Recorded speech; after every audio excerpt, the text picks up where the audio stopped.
నమస్తే. నవల శీర్షిక పూలబాటక. రచన పెబ్బిలి హైమవతి గారు. చదువుతున్నది రాధిక. ఇక కథలో గడితే, నన్ను కాదంటే నీకు ఇక్కడ మంచినీళ్ళు కూడా పుట్టకుండా చేయగలను. నా అండదండలతో ఇక్కడికి వచ్చావు. ఇప్పుడు టాప్ పొజిషన్కి చేరుకోగానే కళ్ళు నెత్తికెక్కాయా? ఏం చూసుకునే ఇంత బిడిసిపడుతున్నావు? ఎక్కడి నుండి వచ్చింది నీకింత ధైర్యం? అంటూ పులిలా లంఘించి అపురూప చెయ్యి పట్టుకున్నాడు రాకేష్.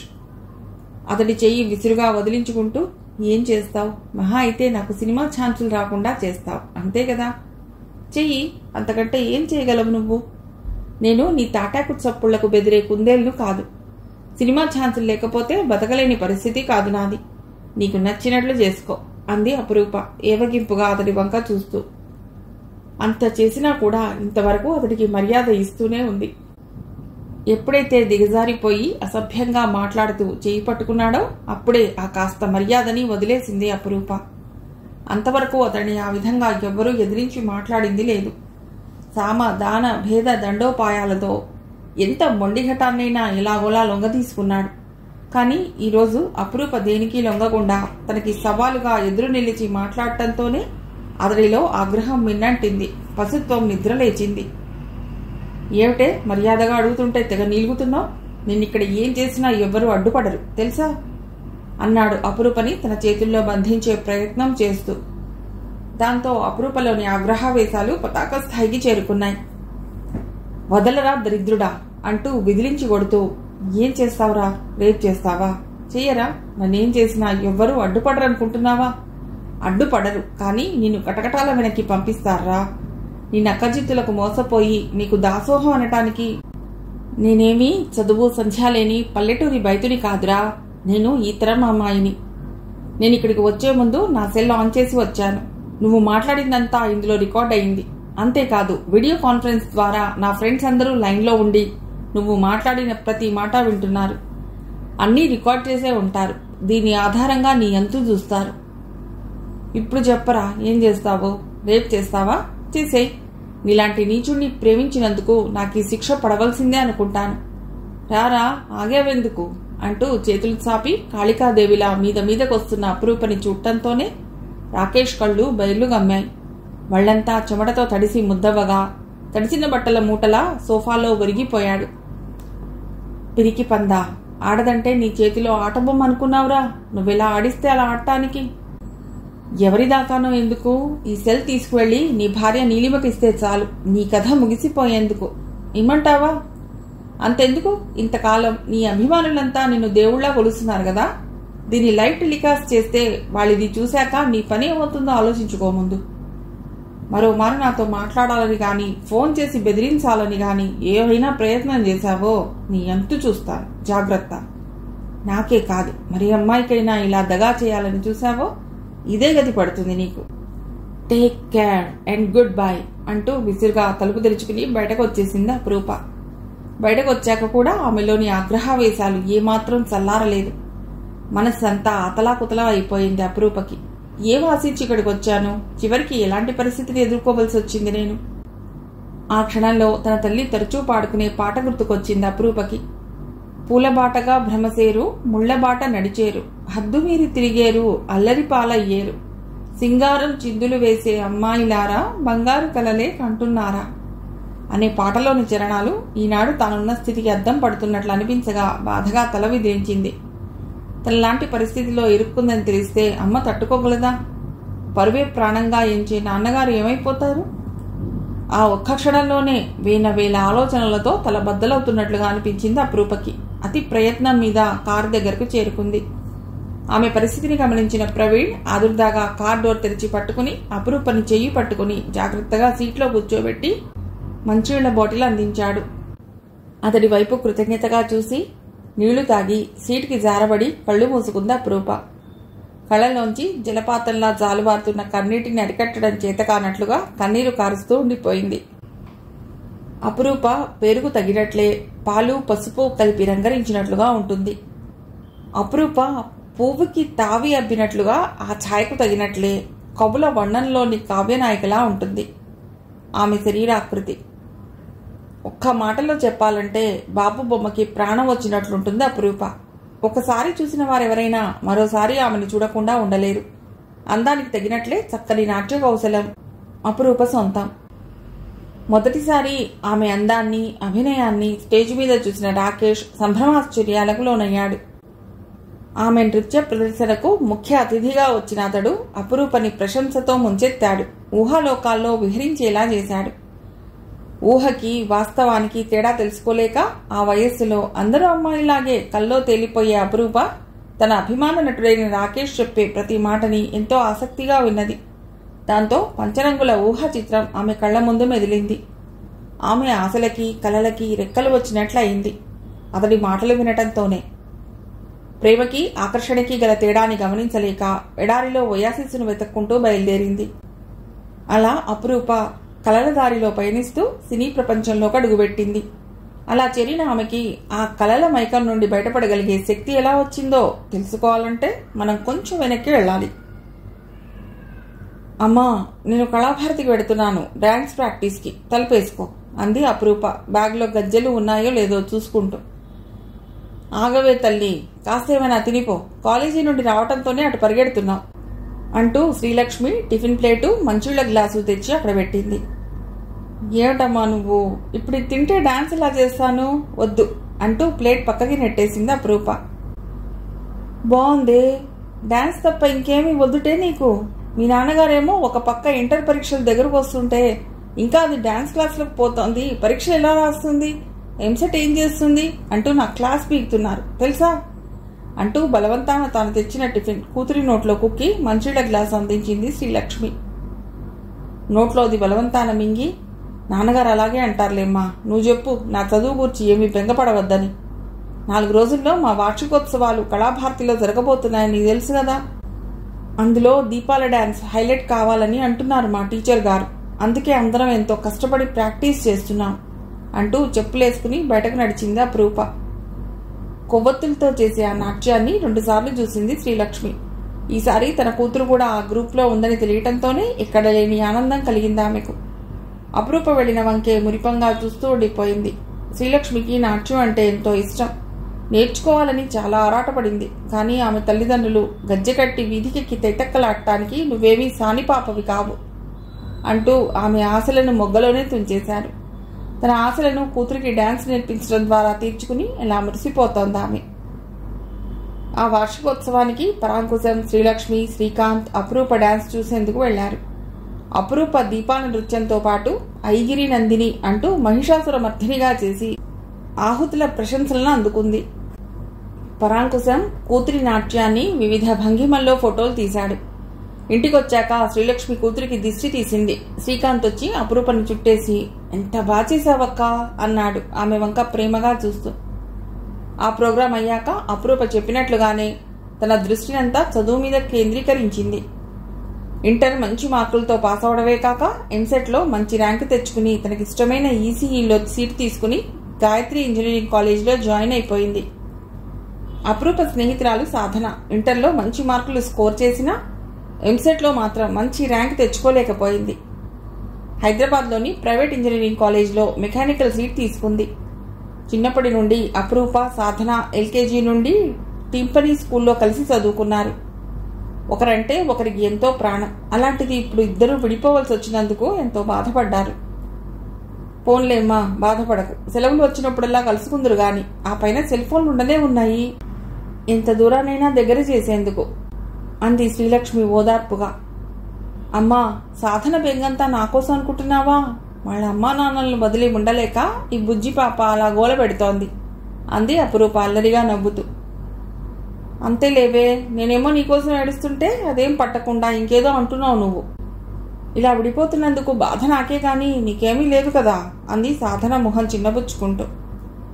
అయ్యో సాధన, నేను సరదాగా అన్నానే బాబు, నువ్వు లేకపోతే నాకు కూడా ఇక్కడేమీ బాగుండదు అంటూ స్నేహితురాల్ని ప్రేమగా హత్తుకుంది అపురూప. ఇద్దరి స్నేహాన్ని చూసి ముచ్చట పడుతున్నట్లుగా నవ్వింది శ్రీలక్ష్మి. ఏమిటే రూప, ఈవేళ కాలేజీకి వెళ్ళటం లేదా అని అడిగింది శ్రీలక్ష్మి తీరిగ్గా ఇంటి దగ్గర కూర్చుని టీవీ ప్రోగ్రాం చూస్తున్న కూతురి వంక ఆశ్చర్యంగా చూస్తూ. వెళ్ళడం లేదమ్మా, రేపే కదా డాన్స్ కాంపిటీషన్. ఇంకో గంటలో నేను నా ఫ్రెండ్ భావన కలిసి రిహార్సల్స్ కోసం కళాభారతికి వెడుతున్నాం అంది అపురూప. సరే అయితే తొందరగా వెళ్ళొచ్చేయండి, నేను నాన్నగారు బజార్కి వెడదాం అనుకుంటున్నాం అంది శ్రీలక్ష్మి. అలా అయితే లాక్ చేసుకుని వెళ్ళండమ్మా, మేము వచ్చేసరికి బాగా పొద్దుపోతుంది. ఎలాగైనా ఈసారి కాంపిటీషన్లో మేము తప్పగా నెగ్గాలని మా టీచర్ గారు అంటున్నారు, అందుకే అంత గట్టిగా ప్రాక్టీస్ చేయిస్తున్నారు మాతో అంది అపురూప. సరే అయితే రెండవ తాళం చేయి పట్టుకెళ్ళు, తమ్ముడు ట్యూషన్ నుండి వచ్చేసరికి ఎలాగో లేట్ అవుతుంది కదా అంది శ్రీలక్ష్మి. అనుకున్నట్లుగానే భావన అపురూప కలిసి ఆ రోజు బాగా ప్రాక్టీస్ చేశారు డాన్స్. వాళ్ల టీచర్ నిర్మల పోటీలో నెగ్గేందుకు అభినయించవలసిన తీరుతెన్నుల గూర్చి వాళ్ళిద్దరికీ కూలంకుషంగా వివరించారు. నెల రోజులుగా వాళ్ళెదురు చూసిన రోజు రానే వచ్చింది. భావన క్షేత్రయ్య జావళీ చేసింది. రాధికా కృష్ణ రాధిక అంటూ జయదేవుని అష్టపదికి అనుగుణంగా తనదైన శైలిలో రాధిక పాత్రలో ఒదిగిపోయి అద్భుతంగా నాట్యం చేయసాగింది అపురూప. ఆమె అభినయంలో యమునా తీర సోయగాలను సాక్షాత్కరింపజేస్తోంది స్టేజి మీద. ఆమె అందెల రవళిలో మమేకమైపోయినట్లుగా సభా ప్రాంగణంలోని ప్రేక్షకులంతా తదేక దీక్షగా ఆ నాట్యాన్ని చూడసాగారు. అందానికి మించిన అభినయంతో అందర్నీ మంత్రముగ్ధులను చేసేసింది అపురూప తన నాట్యంతో. గతంలో అపురూప ఎన్నో నాట్య ప్రదర్శనలు ఇచ్చింది, కానీ ఈనాటి ఈ నాట్య ప్రదర్శన తన జీవితానికి ఒక మలుపు కావాలని ఆకాంక్షిస్తోంది. దానికి కారణం తమ టీచర్ నిర్మల గారు చెప్పినట్లు ఆ డాన్స్ కాంపిటీషన్లో నెగ్గాలని ఒకటే కాదు, తన అభిమాన నటుడైన రాకేష్ ఆ కార్యక్రమానికి ముఖ్య అతిథిగా హాజరు కావటమే. అతడు సినిమా హీరోయే కాదు, ప్రముఖ నిర్మాత, దర్శకుడు కూడా. అటువంటి వారి దృష్టి తన మీద పడితే భవిష్యత్ అంతా బంగారు బాటే అనుకుంది అపురూప. అందుకే తన సర్వశక్తులను కేంద్రీకరించి తన నాట్య కౌశలాన్నంతటినీ ఆ వేదిక మీద ప్రదర్శిస్తోంది. అపురూప నాట్యం ముగించడంతోనే చూస్తున్న ప్రేక్షకులంతా 5 నిమిషాల పాటు ఆగకుండా చప్పట్లు కొట్టారు. ఆ పోటీలో 16 మంది పాల్గొన్నారు. వారందరిలోకి అత్యద్భుతంగా నర్తించిన అపురూపను ప్రథమురాలిగా ఎంపిక చేశారు. తన ఆరాధ్య నటుడు రాకేష్ చేతుల మీదుగా ఆ బహుమతిని అందుకుని ఎంతో మురిసిపోయిందామె. రాకేష్ ఆ బహుమతిని అపురూప చేతికిస్తూ, చాలా బాగా చేశారండి, భవిష్యత్తులో కూడా ఇలాంటి ప్రదర్శనలు మరెన్నో ఇచ్చి తారాపథానికి చేరుకోవాలని కోరుకుంటున్నాను అన్నాడు. అతడి ప్రశంస వినడంతోనే అపురూప నిలువెల్లా పులకించిపోయింది. తానందుకున్న బహుమతి కంటే అతడి నోటి నుండి వెలువడిన ఆ ప్రశంసే ఆమెకు ఎంతో గొప్పగా అనిపించింది. నిర్మలా టీచర్ వచ్చి, మన అకాడమీ పరువు నిలబెట్టావు రూపా అంటూ మనసారా అభినందించి ఆలింగనం చేసుకుంది. ఆమెతో పాటు డాన్స్ నేర్చుకున్న వారంతా వచ్చి ఎంతగానో అభినందించారు. అయినా అవేవి అపురూపకు పట్టలేదు. ఒక్క రాకేష్ మాటలు మాత్రమే ఆమె చెవుల్లో గింగురుమంటున్నాయి. అవే ఆమెను ఊహల పల్లకీలో ఊరేగేలా చేస్తున్నాయి. ఇంటికి వచ్చాక కూడా ఆ సంతోషం నుండి, అది ఇచ్చిన మత్తు నుండి బయటపడలేదు అపురూప. నింగికో అడుగు నేలకో అడుగు అన్నట్లుగా ఈ భువనమే ఒక నాట్య వేదికగా మారిపోయి తన కాలిగజ్జల మూతతో జగమంతటినీ ఉర్రూతలుగిస్తున్నట్లుగా ఊహల్లో తేలిపోయింది. అపురూప కళ్ల ముందు నాట్యం తప్ప ఇంకేమీ కనిపించడం లేదు. ఎంత దిష్టి తగిలిందో నా కూతురికి, మిరపకాయలు అసలు వాసనే రావటం లేదు అంటూ మళ్లీ దిష్టి తీసింది. ఇల్లంతా మిరపకాయల ఘాటుతో నిండిపోయి అందరూ దగ్గుతున్నా పట్టించుకోలేదు శ్రీలక్ష్మి. అపురూప కలలో నడుస్తున్నట్లుగా వెళ్లి పక్క మీద వాలిపోయింది. డాన్స్ చేసి కూతురు బాగా అలసిపోయిందని తానే పెరుగన్నం కలిపి తెచ్చి మెల్లిగా ఒక్కో ముద్ద తినిపించింది శ్రీలక్ష్మి. తల్లి వెళ్లిపోయాక రాకేష్ అన్న ఆ 4 మాటలను పదే పదే మననం చేసుకుంటూ కలలో తేలిపోసాగింది అపురూప. ప్రఖ్యాత నటుడు రాకేష్ అంటే చిన్ననాటి నుండి అపురూపకెంతో ఇష్టం. వయస్సు పెరిగే కొద్దీ ఆ ఇష్టం ఆరాధనగా మారింది. తన నాట్య కౌశలంతో అతడిని మెప్పించి అతడు తీసే సినిమాలో రాకేష్ సరసన నాయికగా నటించి గొప్ప పేరు తెచ్చుకోవాలని, నిజ జీవితంలో కూడా రాకేష్కి ఇల్లాలై జీవితాన్ని పండించుకోవాలని ఆశపడుతోందామె. కూతురి ఆలోచనలు, ఆశలు ఏమాత్రం గ్రహించలేని పరాంకుశం శ్రీలక్ష్మిలు తమ కూతురికి నాట్యంలో గల ప్రతిభను గూర్చి అందరికీ చెప్పి మురిసిపోయేవారు. మెరిసేదంతా బంగారం కాదని, తెర మీద ఆదర్శాలు వల్లించేవారు నిజ జీవితంలో అలా ఉండరని, ఆ తళుకుల ప్రపంచంలో పోటీలు పరుగు పందాలు తప్ప ఎవ్వరికీ మమతలు మమకారాలు ఉండవని తెలియదామెకు. తన ఉన్నతి కోసం పక్కవారిని పాతాళానికి తొక్కేందుకు కూడా ఏమాత్రం వెనకాడని ఘనులున్న మాయా జలతారు ప్రపంచం అది అని తెలియక ఆ రంగుల వలయంలోకి అడుగిడాలని తహతహలాడుతోంది అపురూప. ఆమె కోరుకున్నట్టే రాకేష్ నుండి ఆహ్వానం వచ్చింది ఆమెకు. తాను తీయబోయే కొత్త సినిమాలో నాట్యానికి ప్రాధాన్యత ఉన్న పాత్రను ఒకటి ఆమె కోసం క్రియేట్ చేశామని, తమ సినిమాలో నటించేందుకు అంగీకారం అయితే వెంటనే వచ్చి కలుసుకోవలసిందని అందులోని సారాంశం. దాన్ని అందుకోవటంతోనే అపురూప మనస్సు మబ్బుల్లో తేలిపోతున్నట్లుగా అయింది. ఎంతో ఇష్టంగా దాన్ని హృదయానికి హత్తుకుంది. తన కలని సాకారం చేసుకునే రోజు ఇంకెంతో దూరంలో లేదని మురిసిపోతూ చేతిలోని ఆహ్వాన పత్రాన్ని పదే పదే ముద్దు పెట్టుకుంది. ఆనందంతో ముఖమంతా వెలిగిపోతుండగా విషయాన్ని చెప్పి తన చేతిలోని కవర్ను తండ్రి చేతికిచ్చింది అపురూప. పరాంకుశం దాన్ని తీసుకుని చదివి తిరిగి కూతురికిస్తూ చప్పరించేశాడు. శ్రీలక్ష్మికి కూడా అదేమంత ఆనందాన్ని ఇవ్వలేదు. తమ కూతురు ఏ యామిని కృష్ణమూర్తిలాగానో, శోభానాయుళ్లాగానో, పద్మా సుబ్రహ్మణ్యం, అనితారత్నం వంటి వారిలా కూచిపూడి, భరతనాట్యం, కథాకళి నేర్చుకుని వారిలా పేరు తెచ్చుకోవాలని అనుకుంది గాని ఇలా ఏనాడు సినిమా తార కావాలని అనుకోలేదు. ఆ మాయా ప్రపంచంలో అడుగుపెట్టవద్దని ఇద్దరూ కలిసి ఎంతగానో నచ్చజెప్పారు ఆమెకు. తల్లిదండ్రుల హితవచనాలను గాని వారి ఆలోచనలు గాని ఏమాత్రం పట్టించుకోకుండా తన ఆకాంక్షలను నిజం చేసుకోవాలనే కోరికతో భాగ్యనగరంలో అడుగుపెట్టింది అపురూప. స్టేషన్కి సాధన వచ్చింది అపురూపని రిసీవ్ చేసుకునేందుకు. ఆమెని చుట్టంతోనే అపురూపకు 1000 ఏనుగుల బలం వచ్చింది. ఒకరినొకరు ఆలింగనం చేసుకుని మురిసిపోయారు. ఇద్దరూ కలిసి సాధన రూమ్కి చేరుకున్నారు. ఫ్రెష్ అప్ అయ్యి వచ్చాక ఇద్దరూ కాఫీలు తాగుతూ కబుర్లలో పడ్డారు. ఇప్పుడు చెప్పవే రూపా, నీ ఈ అకాల ఆగమనానికి కారణం అని అడిగింది సాధన. ఎన్నిసార్లు చెప్పాలే బాబు, దారి పొడుగుతా అడుగుతూనే ఉన్నావు. నిన్ను చూడాలని వచ్చానంటే నమ్మవెందుకు అంది అపురూప విసుక్కుంటున్నట్లుగా. ఏ రూపా, నా దగ్గరేదో దాస్తున్నావు. నీ నోరు అబద్ధం చెప్పినా నీ మొహం మాత్రం ఇంకేదో చెప్తోంది. నీ కళ్ళల్లో మెరుపులు, ఆ బుగ్గల్లో ఎరుపులు చూస్తుంటే ఎవరినో స్పెషల్గా కలుసుకునేందుకు వచ్చినట్లుగా అనిపిస్తోంది. ఏదైనా మ్యాచ్ సెటిల్ అయిందా అంది సాధన ఉత్సాహంగా ముందుకు వంగుతూ. ఏమిటే సాధన, పెళ్లి తప్ప జీవితంలో ఇంకేమీ విశేషాలుండవనా నీ ఉద్దేశం అంది అపురూప కొంచెం నిరుత్సాహం చెందినట్లుగా స్నేహితురాలి వంక చూస్తూ. పెళ్లి కాదా, మరేమిటి? పోనీ క్యాంపస్ సెలక్షన్స్ అనుకుందామంటే మనం చదువుతున్నది ఇంకా సెకండ్ ఇయరే కదా అంది సాధన ఆశ్చర్యంగా చూస్తూ. అదేవి కాదులేవే, లాస్ట్ మంత్ విశాఖలో డాన్స్ కాంపిటీషన్స్ జరిగాయి తెలుసు కదా నీకు. ఆ కార్యక్రమానికి ముఖ్య అతిథిగా రాకేష్ వచ్చారు అంటూ ఆగింది. అవును, అంతకుముందు చెప్పావు కదా ఆ విషయాన్ని, అందులో విశేషమేముంది అంది సాధన ఆశ్చర్యంగా చూస్తూ. అక్కడికే వస్తున్నాను.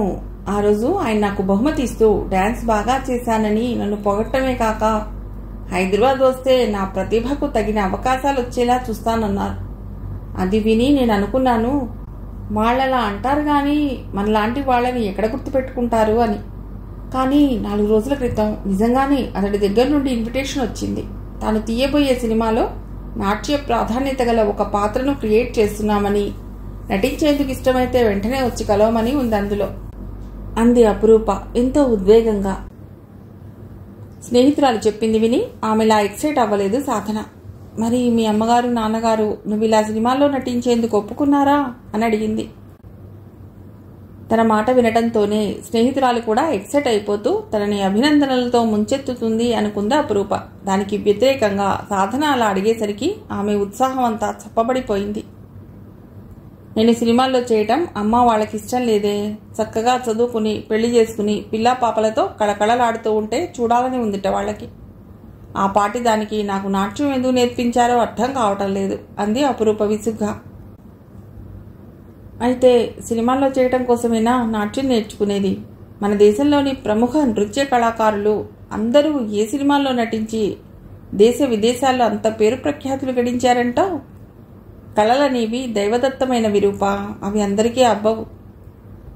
ఎవరి ద్వారానో ఎందుకు, నీతో పాటు నేను కూడా నాట్యం నేర్చుకోవాలని ప్రయత్నం చేశాను. వచ్చిందా? అంత గొప్ప కళని అమ్మా నాన్న నీ స్వంతం అయ్యేలా చేశారు. సినిమాలో చేయవద్దన్నారని నీ టాలెంట్ ఏదో వాళ్ళు గుర్తించినట్లుగా చిరాకు పడుతున్నావే గాని వారన్న దాంట్లో తప్పే ఉంది చెప్పు అంది సాధన అనునయంగా. ఏమోనే సాధన, అవన్నీ నాకు తెలియవు. నాకు చిన్నప్పటి నుండి రాకేష్ గారంటే ఎంత ఇష్టమో నీకు తెలుసు కదా. అలాంటిది కోరకుండానే ఎంతో ప్రతిష్టాత్మకమైన ఆయన సినిమాల్లో నటించే అవకాశం రావటం మాటలా? ఆయనతో కలిసి నటించబోతున్నాననే భావనే ఎంతో థ్రిల్లింగ్గా ఉంది. అసలు ఈ మాట తెలిసిన దగ్గర నుండి ఆకాశమే అందుకున్నంత సంబరంగా ఉంది నాకు. లేనిపోని సందేహాలతో నన్ను డిస్కరేజ్ చేయబోకు సాధన, ప్లీజ్ అంది అపురూప అర్థిస్తున్నట్లుగా. అది కాదే రూపా, ఈ పిచ్చిలో పడి నీ కెరీర్ని, చదువుని నాశనం చేసుకోకే. నీకు ఎంసెట్లో వచ్చిన ర్యాంకు నాకు గాని వచ్చి ఉంటే హాయిగా అమ్మా నాన్నల దగ్గరే ఉండి చదువుకునేదాన్ని. ఏది రాక ఈ సుత్తి బ్రాంచ్లో సీట్ తీసుకుని ప్రైవేట్ కాలేజీలో జాయిన్ అయ్యాను. నువ్వేమో ఉన్నదాన్ని సద్వినియోగం చేసుకోకుండా లేని దానికోసం ప్రాకులాడుతున్నావు. నువ్వు గతంలో మాదిరే ఇప్పుడు కూడా స్టేజ్ పర్ఫార్మెన్స్ ఇస్తే అందరూ నేనెంతో గ్రేట్గా చూస్తారు. అదే సినిమాలో చేస్తే ప్రతి చెత్త వెధవ నీ మీద అది ఇది అంటూ నీ మీద చెత్త కామెంట్లు చేస్తాడు. అంత అవసరమా నీకు?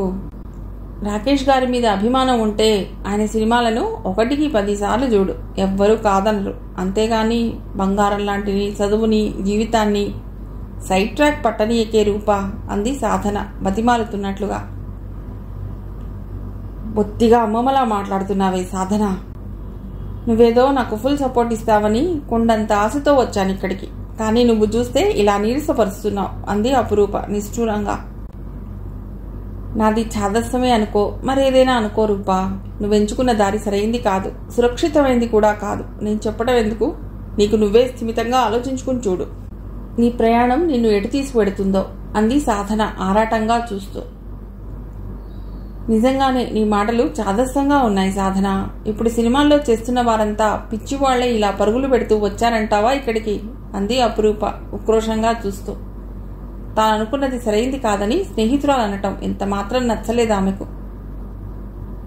వాళ్ల సంగతి నాకు అనవసరం రూపా. నీ లైఫ్ ఎప్పుడూ బాగుండాలని మీ అమ్మా నాన్నలతో పాటు ఒక ఫ్రెండ్గా నేను కూడా మనసారా కోరుకుంటున్నాను. అది అర్థం చేసుకో అంటూ ఎన్నో విధాలా నచ్చజెప్పే ప్రయత్నం చేసింది సాధన. అంత చెప్పినా సాధన మాటలు ఏమీ రుచించలేదు అపురూపకు. రాకేష్ని కలుసుకునేందుకే నిర్ణయించుకుంది. చేసేదేమీ లేక అపురూపని తన స్కూటీ మీద ఎక్కించుకుని స్టూడియో దగ్గరకు తీసుకువెళ్లి దింపింది. తిరిగి రూమ్కి చేరుకునేందుకు ఏ బస్సులు ఎక్కడ ఎక్కాలో చెప్పి తన కాలేజీకి వెళ్ళిపోయింది సాధన. గేట్ దగ్గర ఉన్న సెక్యూరిటీకి రాకేష్ పంపిన ఇన్విటేషన్ చూపించి లోపలికి వెళ్ళింది అపురూప. మిగిలిన కథ తర్వాతి భాగంలో.